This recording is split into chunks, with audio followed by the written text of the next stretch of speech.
The internet changed everything. Let me ask you something. When was the last time you went a whole day, just one day, without checking your phone, scrolling through social media, clicking on a headline, or watching a video someone sent you?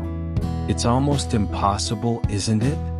The truth is, we live in a world that has been transformed by something so invisible, yet so powerful: the internet. It's in our homes, our jobs, our schools, our pockets. But most importantly, it's in our minds. It's shaping how we think, what we believe, and even how we choose who leads us. This isn't just a tool anymore. It's the battlefield of the 21st century. A place where wars are fought with hashtags, truths are buried under likes, and leaders are made or broken in the court of public opinion. Welcome to the age of internet politics, an era where silence is a statement, a tweet can spark a revolution, and a video can bring a government to its knees. Now let me be clear. This isn't about praising technology or condemning it. This is a journey through time, through systems, through platforms, and most importantly, through people. We'll look at how the internet rose from military invention to everyday necessity. We'll explore how social media platforms like Facebook, Twitter, YouTube, and TikTok have gone from entertainment apps to instruments of political power. We'll uncover the stories, the real-life stories, of political movements that were born, shaped, or destroyed online. But more than that, we'll confront the consequences. What happens when misinformation spreads faster than truth? When political debates turn into tribal warfare? When algorithms decide what you see and what you believe? These aren't just digital problems, these are human problems. And they're affecting our elections, our freedom, and our future. Let's bring this home for a second. In Nigeria, during the #EndSARS protests, young people organized mass resistance through Twitter. They raised funds, posted videos, and shared live updates, all from their phones. And the government responded not just with force, but by shutting down the internet. Why? Because they knew, control the internet and you control the narrative.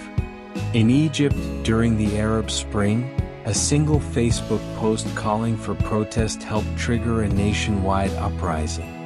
In the United States, a meme war and algorithm-driven ads helped tilt the 2016 election.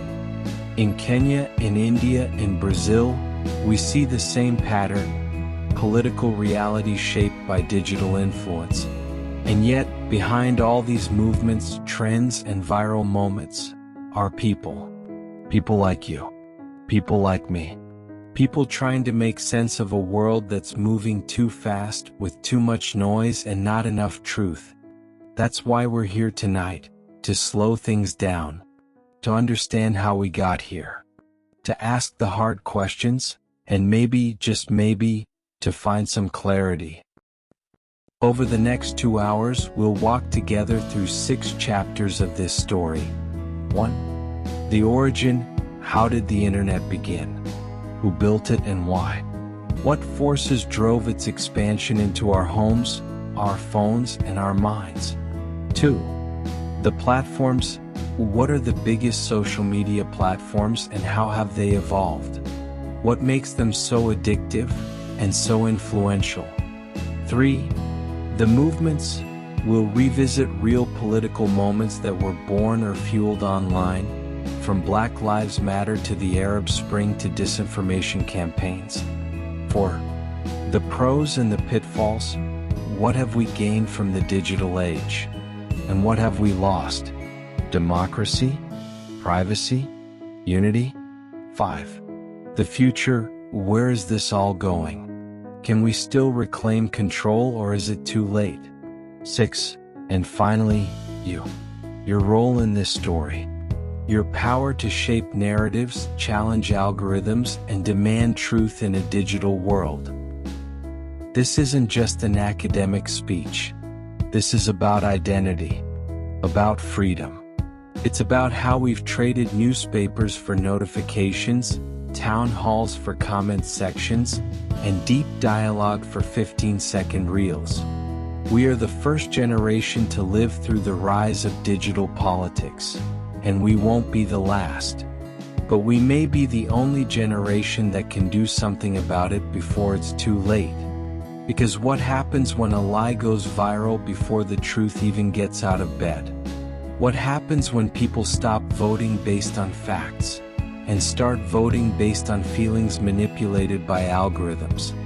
What happens when political leaders no longer need to speak to you because they can buy your attention online? These are the questions of our time, and answering them will determine whether democracy survives in the digital age or disappears beneath it. So I invite you not just to listen but to reflect, not just to watch but to question, not just to learn but to act. Because this isn't just a speech, this is a conversation about power. And in the 21st century, power lives on the internet. So let's begin. Let me take you back, not to 2010 or even 2000, but to 1969. Not many people realize this, but the internet, this powerful, chaotic, revolutionary system we use every day, began not with entrepreneurs or teenagers or influencers, but with war. That year, the U.S. Department of Defense launched a research project called ARPANET, a network of computers designed to survive a nuclear attack. That's right. The original internet was born from fear. The fear that if bombs destroyed communication lines, America would go blind. So scientists created a system that could reroute information even if parts of it were destroyed. This was the beginning of something nobody, not even the most brilliant engineers, could fully predict. From wires to World Wide Web.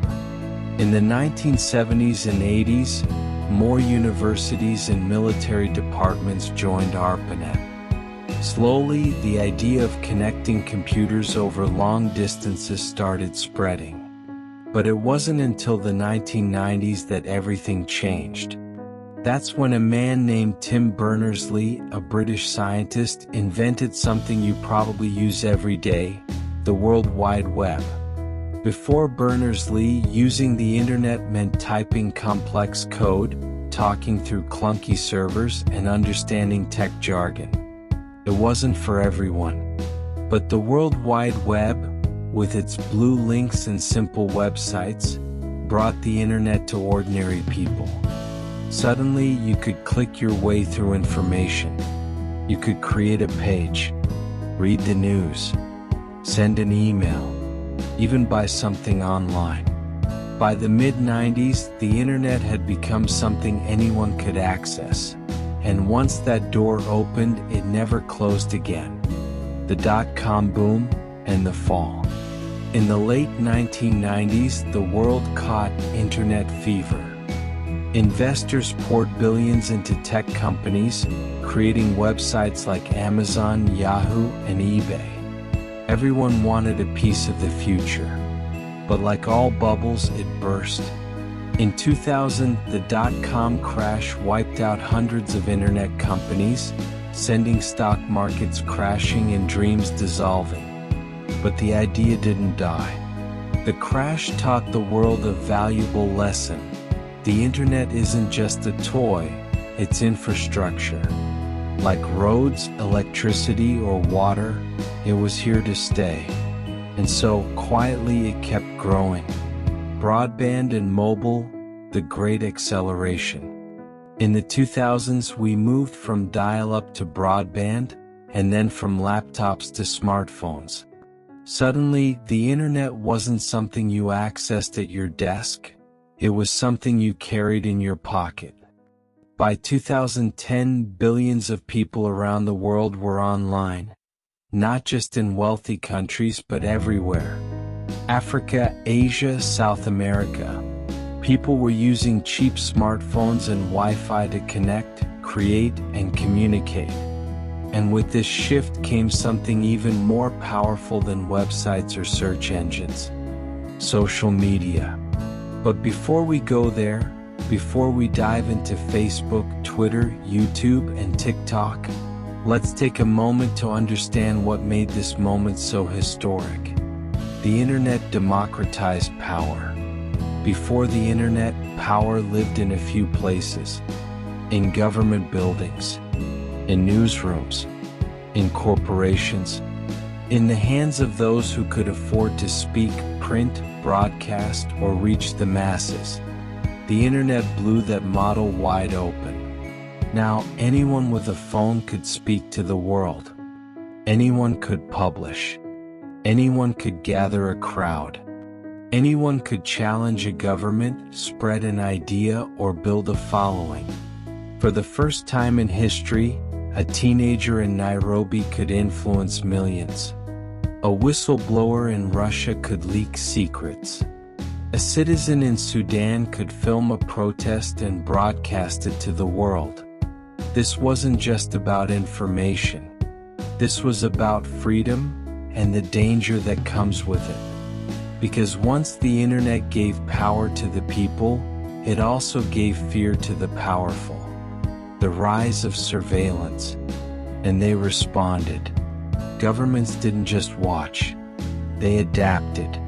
In China, the internet was filtered, censored, and controlled through something called the Great Firewall. In Russia, trolls and bots were weaponized to control opinion. In the US and Europe, intelligence agencies built massive systems to monitor citizens under the name of security. The internet, once a dream of liberation, was now a battleground where freedom and control fought daily, quietly, invisibly.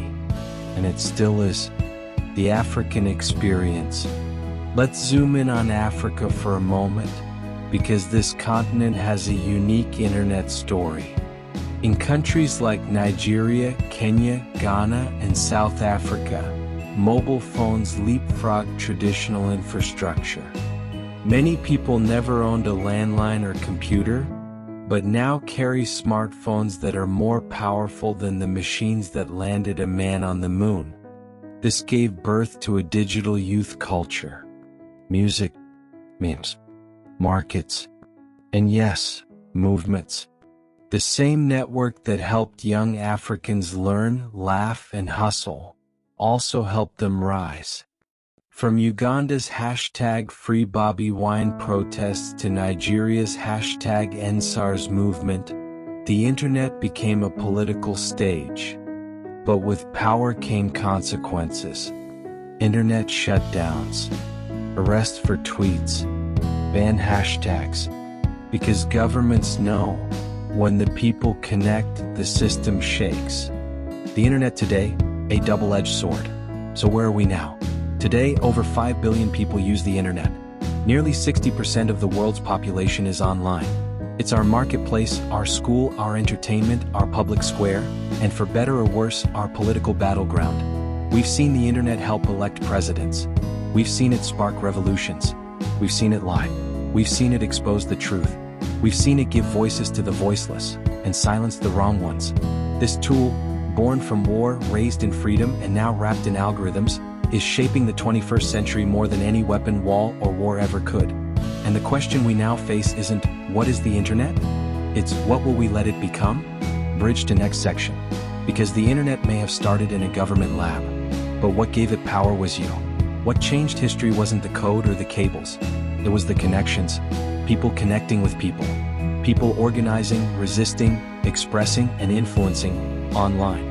And nothing captured that energy more than the rise of social media platforms.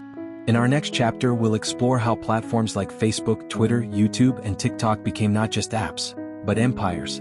Empires that now decide what we see, what we hear, and maybe even what we believe. Let's go deeper.